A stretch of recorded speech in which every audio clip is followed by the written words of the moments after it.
I'm sure you've all seen those wild theories on Twitter about who the ghost is. Some are decent, while others are solid. We've got three main groups of theories. The first group, which makes up about 80% of the fandom, is convinced it's Gojo. And honestly, I get why. We've all seen the ghost pop up in chapter 260. And if you zoom in on the face, it's a clone of Gojo, like 99.9% identical. Not only that, but it looks like he has some weird injuries underneath his hair. It's weird, but let's not jump to conclusions just yet. Another piece of evidence is his hair. One thing we cannot deny is that Gojo's hairstyle is very unique. He's the only guy who has such hair, to be honest. No one else in JJK has hair exactly like that. Gojo is the only guy we know with that hairstyle. In addition, Gojo is the only character who typically covers one of his eyes, and no other character has done the same. The fact that this ghost only shows one eye indicates that this is Gojo. No other person in the series covers one of their eyes. Another strong hint that suggests the ghost is Gojo is when the narrator refers to him as the strongest, and we know the strongest means the person who's in the #1 position. If someone is one of the strongest, they would usually be in the second or third position. The term the strongest clearly signifies the first position. We know Gojo has never been in the second or third position. He has always been 100% in the first place, and this isn't just an opinion, it's a fact that's been stated multiple times in the series. Gojo is the strongest of today, meaning this generation, and he has been known as the strongest ever since he was born. So, the narrator using this term strongly suggests that they were talking about Gojo. If the ghost is Gojo, then let's not forget that it's a ghost, and he might not be the human Gojo we were waiting for. However, Yege just doesn't do things for no reason. The guy loves to foreshadow the future in his images, language, or designs. The fact that he showed us Gojo with one eye as a ghost could in fact be signaling to us that Gojo will come back with one eye, and this only means that he won't have the 6 eyes, since you need both to activate the 6 eyes, and therefore his limitless technique. Both work hand in hand. Plus, we've been getting a lot of Gojo flashbacks in the recent chapters, and past chapters serves as a significant clue. It strongly hints that Gojo will make a comeback, and Gege is subtly hinting at the outcome. It's possible that Gojo will end up with one eye, with his left eye potentially lost due to a binding vow, sacrificing his eye for a life. Now that's all we have when it comes to Ghost Gojo. Let's move on to our next man, Yuta. I'm not gonna lie, the Yuta theories are actually not so bad.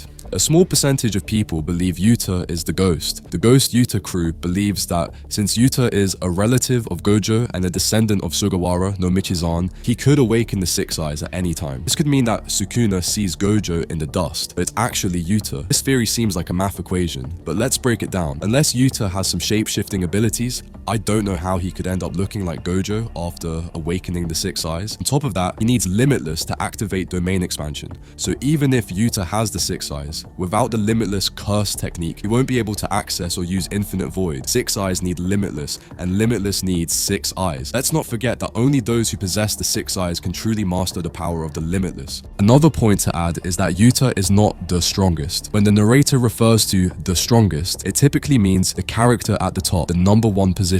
While Yuta is undoubtedly powerful, Sukuna and Gojo are definitely in a superior league. Yuta is undoubtedly among the top 5 strongest characters in the series, but we can't really consider him as the strongest in the same sense. The fact that the narrator specifically used the term the strongest quickly debunks the Yuta theory. If the narrator had said one of the strongest, it might open the possibility for Yuta. However, the strongest is associated only with Gojo in the current era and Sukuna in historical context. Therefore, it's most likely that when Sukuna witnessed the strongest ghost, he was indeed looking at Gojo's ghost. Let's wait and see, but it is still being determined to be Yuta. It's a 20% possibility, but it's rare indeed. The last group is the Kashimo group, and they strongly believe it's Kashimo. The main reason people think it's Kashimo is because of the statement, the one buried with his own hands, the ghost of the strongest. The phrase buried with his own hands reminds people of Kashimo. Plus, Sukuna was with Kashimo in the soul world, so many see this as a kind of burial. The fact that Kashimo got buried instead of Gojo had everyone thinking Kashimo was the ghost. Let's not forget that some translations can be incorrect. Jaeger might have said killed, but the translators put buried. This mix-up has happened before with some panels. Another reason people think it's Kashimo is that the ghost resembles Kashimo from afar. The body shape looks a bit like Kashimo when you look back. However, it could still be Gojo because in chapter 222, Gojo does a similar pose. A bit hunched over, pissed off with his white coat, it could be him as well. On top of that, Kashimo does not have a problem with Sukuna and vice versa. You know that Sukuna never has a long conversation with any of his opponents. It's usually small talk. But with Kashimo, Sukuna went into a lengthy discussion about love. It's the first time he opens up about love love to someone. From this, we can easily say that he never had a problem with Kashimo. They were only opponents in the culling game, but both had a chill relationship with each other. Kashimo respected Sukuna in some way and appreciated Sukuna's greatness during their fight, so his coming back for revenge as a ghost does not make sense. They broke off on good terms, and Sukuna won.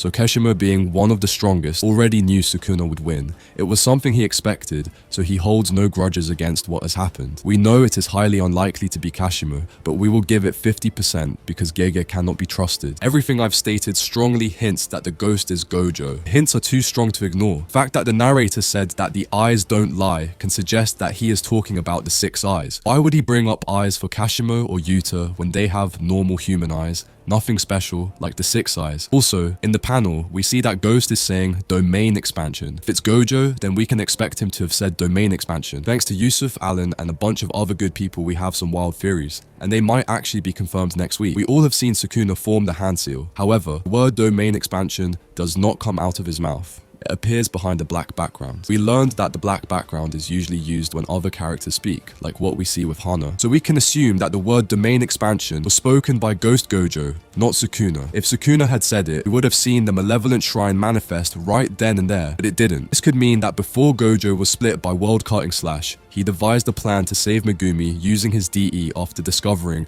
that his DE could reach Megumi's soul. Gojo chose a delayed infinite void instead of an immediate one to increase its chances of working. It's still a theory, but if it's true, then we can easily say that Gojo sacrificed himself to save Megumi. And the fact that he can only execute the delayed infinite void when he was dying means he was prepared to die, and probably could see the World Cutting Slash coming through. All theories, but the best one yet.